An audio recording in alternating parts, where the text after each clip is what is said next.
important at this time because of the fact that we're sitting. We're doing quite a bit of sitting, and that can cause what we call a lazy glute or lazy butt syndrome. So we're gonna go ahead and do a little bit of an assessment. Again, this is one of the assessments, not many of them, not a slew of them, just one, just to make sure that it's actually happening because of the fact that we're doing quite a bit of sitting. So I'm gonna have, the first part's gonna be where I'm gonna have Natalie stand here for us. She's gonna be my model for today. I'm gonna have you stand in the center, and what you're gonna do is you're going to face the front, and all I want you to do is, if you guys make sure, please, that you have a wall next to you, because we don't want you losing your balance and falling.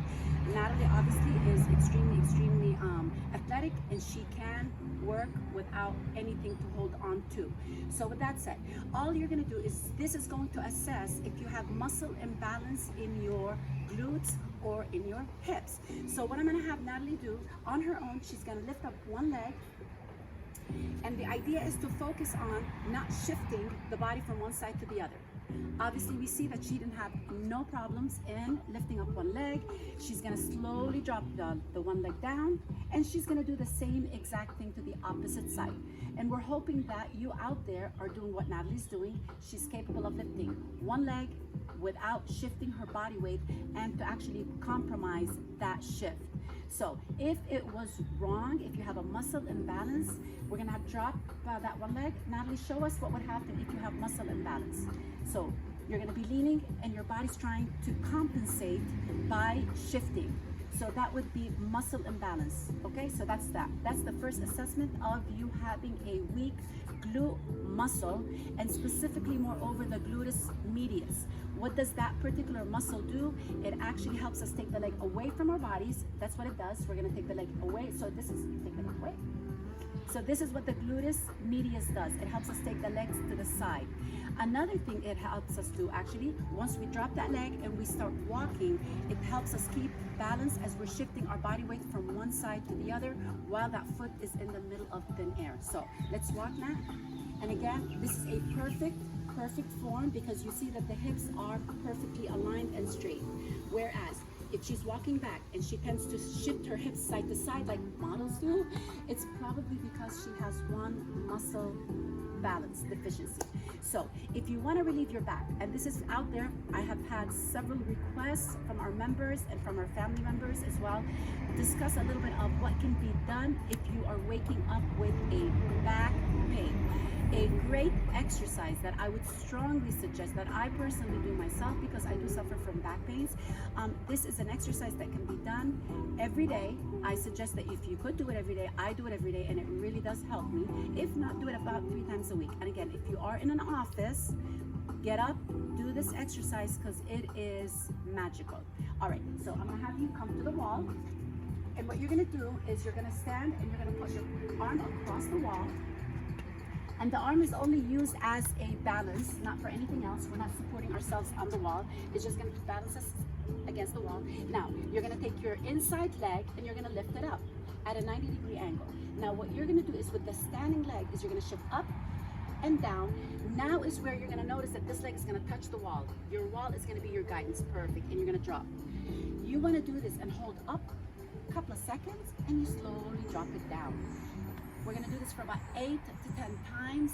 I would suggest that you do one side, and then once we finish, notice how she keeps that stabilized leg from not moving. And what you're doing is strengthening and stretching the gluteus medius, which is that muscle that tends to be extremely tight or inactive, and specifically moreover weak because we're not using it, because we're doing quite a bit of sitting, because you're not participating in the classes that we offer every day at 9 in the morning. We have one more and we're gonna release. Good. Let's go over to the other side. Same thing, your arm will go across that wall, and again, it's only being used to help you stabilize. You're gonna take your inside knee, you're gonna lift it. It's not gonna be touching the wall, and once you lift up that hip, it's gonna touch the wall. We do anywhere 8 to 10 reps. If you can do this daily, anytime you're feeling that your back is bothering you, go ahead and do this exercise. It really, really does help, and it takes away from the tightness that you'll have around the hip area. So we're gonna go for 5 more. And anytime you're doing any sort of exercise, it's extremely important that you have your muscle-mind connection. What muscles are you working? What muscles you should be feeling? Focus on those. Mind-muscle connection is extremely important. We're gonna do one more. And we're gonna bring it down. Beautiful, slowly come down. Now the next exercise is gonna be done on the mat. This is an exercise that we've done in Pilates. So anyone that has done Pilates with us have seen us do this, except we've done it in repetitions and the type of tempo is a little bit quicker. We've even had weights when we've done this. This is not to be done with weights. If you are, again, having issues with your back, it is an amazing, amazing exercise. It helps, again, relieve the tension around the back. You will be taking your top hand, and what you're gonna do is you're gonna palpate or touch or feel that muscle all the way in the back. It's that bony part of that back hip muscle, okay? That's where really your gluteus medius attaches to your hip area.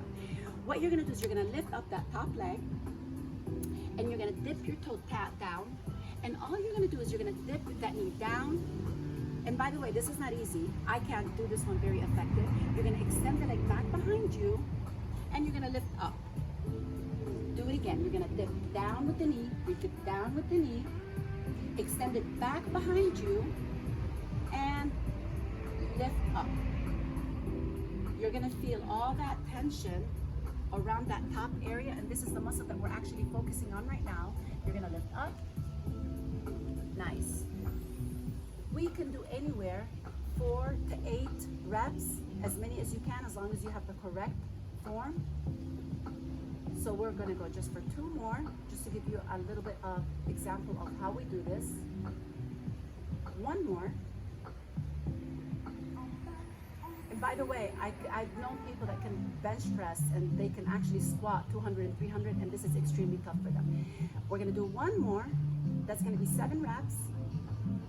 And you're gonna hold it all the way up, and this is the burn. You're gonna lift, dip that toe down, and we hold for 8, 7, 6, 5, 4, 3, 2, and slowly bring it down.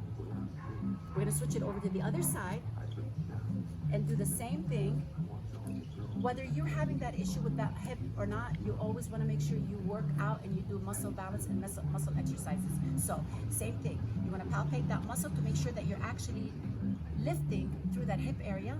You're gonna go ahead and extend that leg all the way back up, and you're gonna dip that toe down, and you're gonna dip your knee down to the front, extend the leg back behind you, and lift up. So we'll do a couple of those. Now the same exercise we have done in Pilates, and you can actually do them with a little bit quicker tempo. So some of the rehab moves that we do can be done for strengthening. This is for rehabbing. Later we can do them for strengthening. So we have about 3 more. Dip down. So while you're at home, I suggest that you get up and do these exercises. We're gonna do 1 more.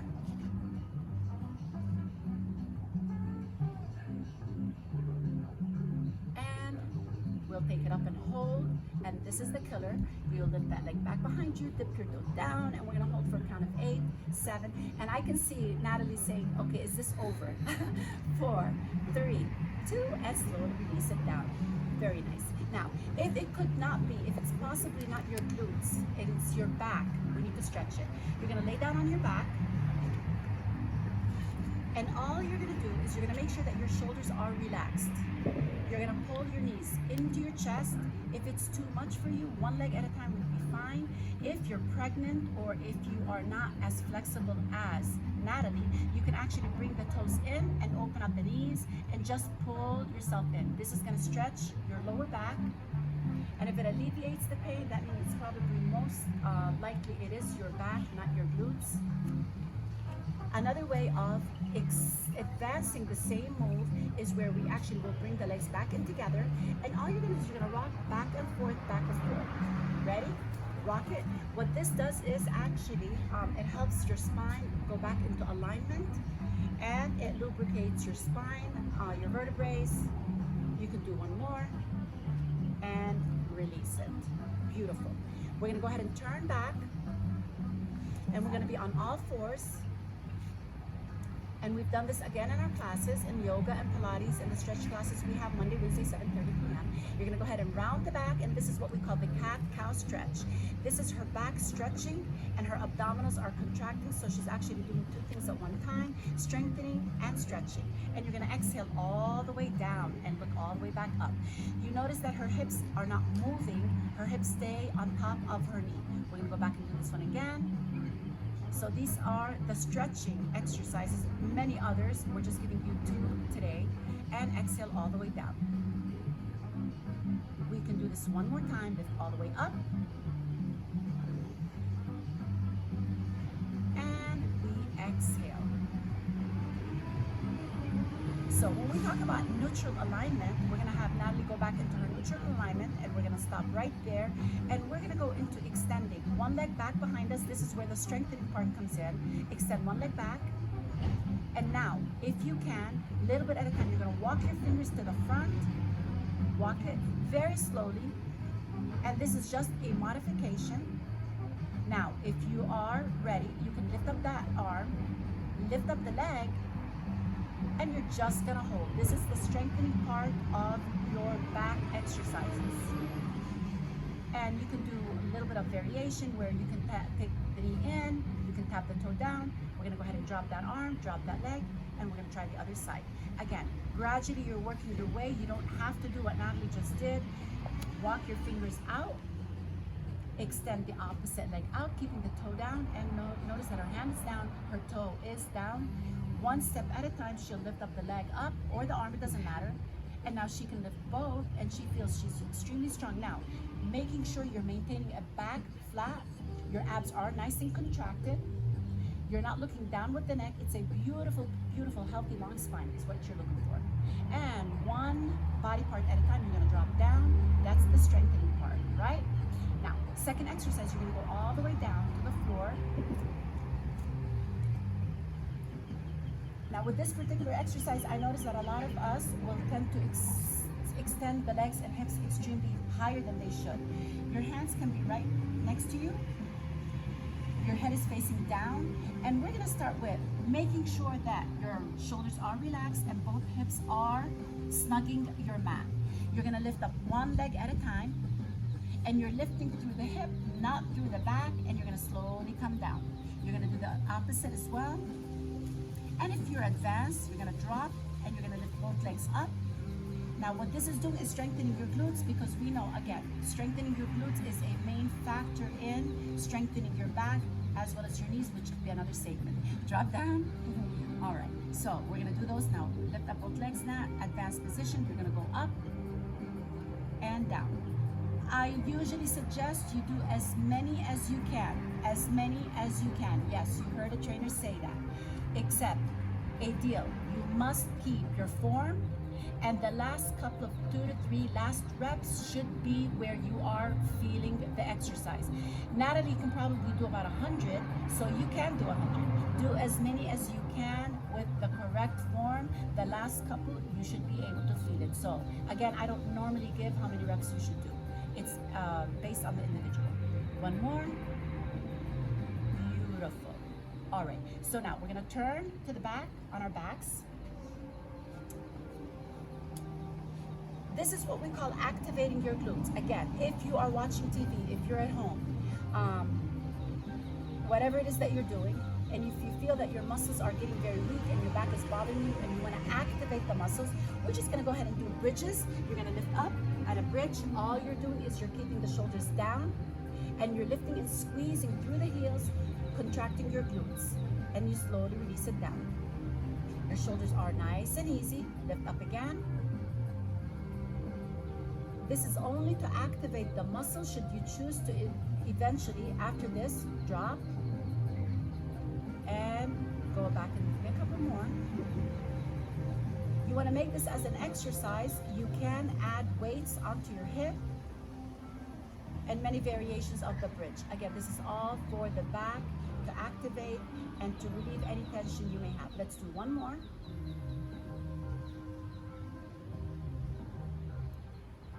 And slowly release it down. Very nice. All right, slowly come on up. Now, Natalie did something in the class, and this was not actually planned. Slowly stand up. She did something with her shoulders. She said, I want you guys to go all the way, roll the shoulders back. If I can have you please turn to the back and show them your back. Now, sometimes we talked about the glutes, that it could come from your glutes, that the back has a problem and you're feeling that pain. One of the things that can actually also be happening with your back is the fact that your shoulders are too rounded because all day we're sitting down and we're watching TV, or we're doing everything with the remote or with your computer. So a lot of times you'll notice that you tend to round the shoulders, and that's what we call kyphosis, which is a different program. But with that said, as you notice when we did start the class, Natalie said, I want you to pull your shoulders back and down. By doing so, what you're doing is you're opening up the chest muscles, and you're contracting these muscles back into the correct alignment, and therefore it does radiate down to the muscles, to the low back muscles, to the midsection, and help you with your back. So again, the idea is to lift up your shoulders, go back, press down, and that's the position mainly that you should really be in. Again, it doesn't look natural, it doesn't feel normal, but the more that you do it, the better you will get at it, and I promise you, it will help you with your lower back, with your knees and your ankles. Again, if this helped you, please give us some feedback. We are on Instagram, on Facebook, Natalie, S.H.E Fitness Crew. We love you, we thank you, and thank you.